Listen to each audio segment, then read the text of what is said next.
this for their whole life without handling it. You are whatever age you are and you still don't know how to use your thought and emotion. If you see everything just the way it is, everything has immense value. Life is not a race. If life is a race, you must get to the finish line soon.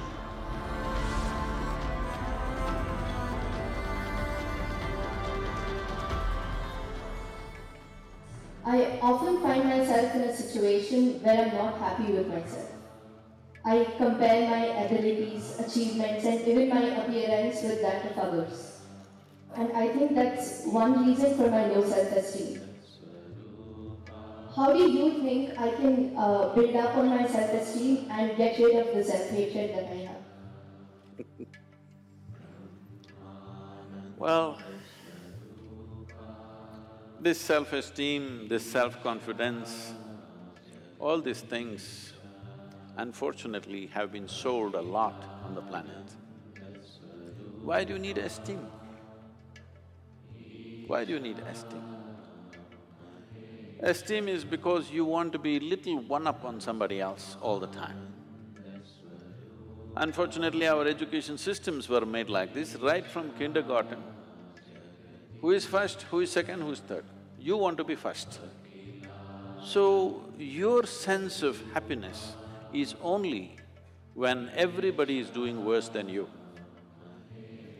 What kind of life is that?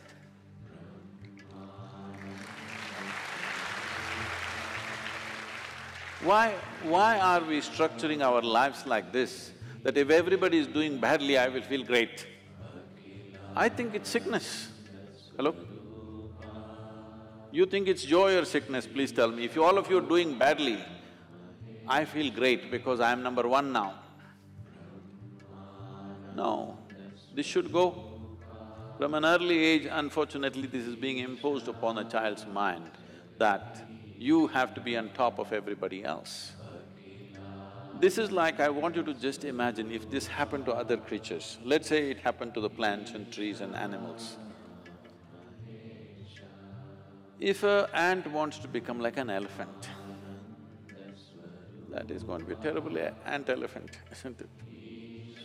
Suppose a mango tree wants to become like a coconut tree. It will be a horrible mango tree because with one branch like this, no mangoes will come out of this. A mango tree is like this, a coconut tree is like that. That's how it should be.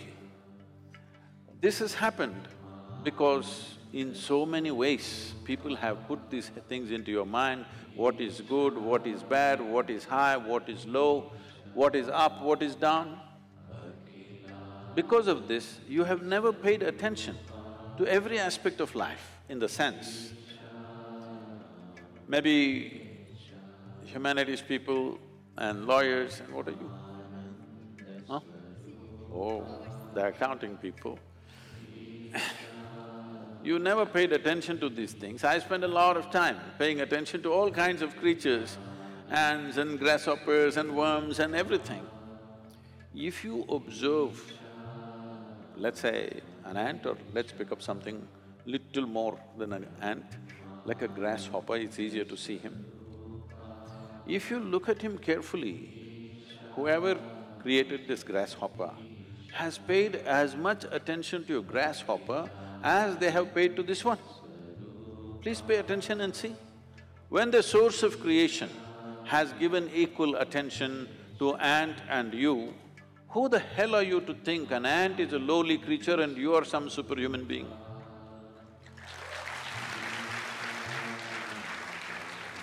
Why are you making this judgment?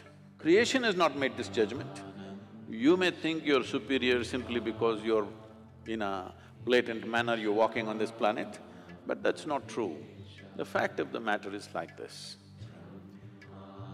See, if all the worms on this planet, right now if all of them die, all the worms, in about 12 to 18 months, all life on this planet will cease, everything, including you and me. Suppose all the insects die today, in something like 2.5 to 4 years' time, all life will cease. But if all the human beings die, the planet will flourish.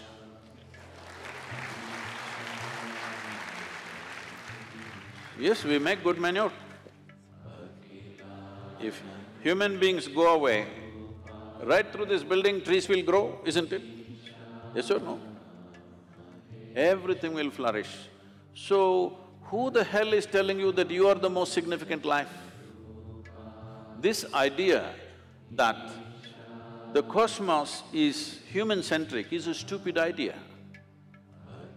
In this cosmos, even this solar system is a tiny speck. Tomorrow morning if the entire solar system evaporates, nobody will notice it. That's how small it is. In that tiny speck, planet Earth is a microspeck. In that microspeck, Bengaluru is a super microspeck. In that, you are a very big person with great self-esteem.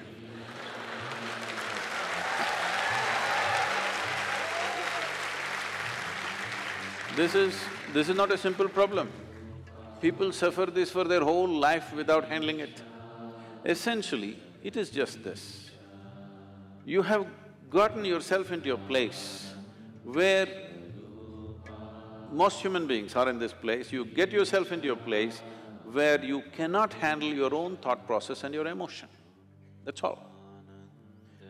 You meet 50, 60-year-old people, they've still not figured how to handle their thought and emotion. These are basic faculties. When the hell are you going to learn how to use your thought and emotion? Suppose you're 20 years of age and you still don't know how to use your fingers, people will say you're handicapped, isn't it?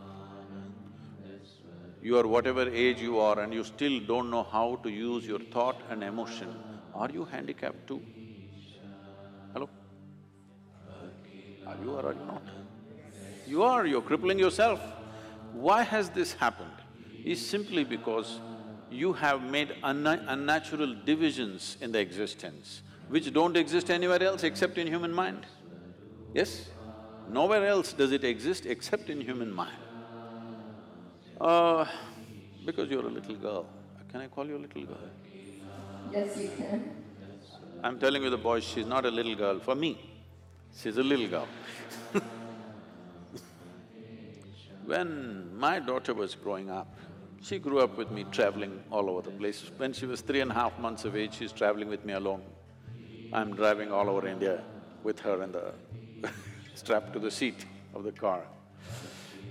So, she grew up like this, and every day we're in some different family.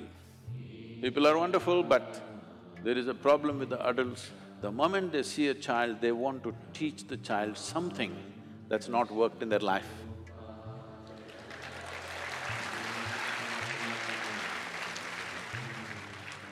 You should see, this urge is so compulsive. The moment they see a child, they have to teach. They have to teach. So I made one rule, see, you can play with her as much as you want, you can talk to her, but nobody is going to teach her anything. But Sadhguru, she won't learn anything, ABC at least 1, 2, 3. I said, no 1, 2, 3. Then they said, she won't know how to count even her fingers. I don't care. If she doesn't know how to count her fingers, as long as she knows how to use her fingers, I don't care. She thinks she has 1,000,000 fingers, what's my problem?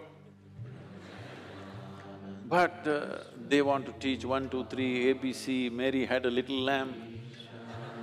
I said, I don't care whether Mary had a lamb or no lamb. You're not going to teach her anything. So nobody taught her anything. She's all ears, everybody treated… because if you have nothing to teach, you have to treat somebody like your equal. So she grew up. By the time she's 2.5, 3 years of age, she can speak in terms of remembering about 700 to 800 names, all adults. She thinks they're all her friends, because everybody spoke to her like she's an adult. And I would not have sent her to school, but my schedule went totally crazy and I had to put her in some school. So when she was 12, 13 years of age, one day she came back home and something that happened at school disturbed her.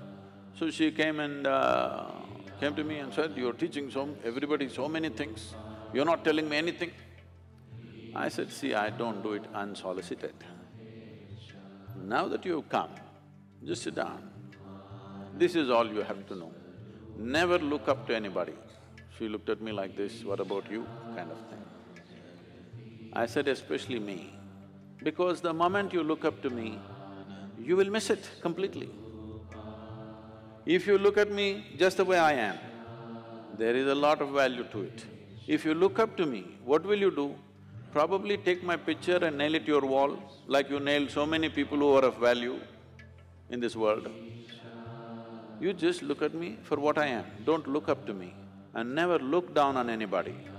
This is all. Never look up to anything, never look down on anything. If you see everything just the way it is, everything has immense value. Everybody has a place and value to their life, isn't it? Every creature has value. Because we did not realize that, how many things we have destroyed in this world, simply because we think this is valuable, this is not valuable. There is nothing here that is not valuable, everything has its value. Maybe you are not able to see it. So don't set yourself up like this, you versus the rest of the world. It's a bad competition to get into. You want to be number one on this planet. It's a horrible place. Everybody below you and you up. Is it a good place to be? I think it's a sick place. This attitude of wanting to be ahead of somebody needs to go. Well, for fun in a game or something you compete, that's different. Life is not a competition, life is not a race. If life is a race, you must get to the finish line soon. If you think life is a race, you must be at the finish line today, I can tell you how. You want to go there? No. This is not a race. This is a tremendous privilege that we have come as human beings. This means our ability to experience life is of a much larger proportion than any other creature on this planet. That is the significance of who we are, yes? We can experience life in many more vivid ways than how an ant can experience, how a grasshopper can experience, how somebody else can experience. This is our privilege. Instead of experiencing life, we are trying to win the race. If you win the race, you should be in the crematorium today.